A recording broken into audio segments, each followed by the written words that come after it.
কিছু কিছু জানোয়ারে বাচ্চারা, কিছু কিছু জারজ সন্তানগুলা আমাকে ধর্ম ইসলাম বিচ্ছে ভাইরাল হইতে চায়।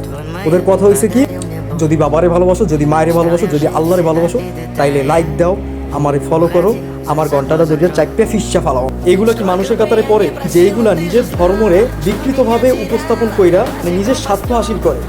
এগুলো মানুষ হইতে পারে না। তারপর ভিডিওর টপিক গেল, কমেন্ট বক্সে আসি।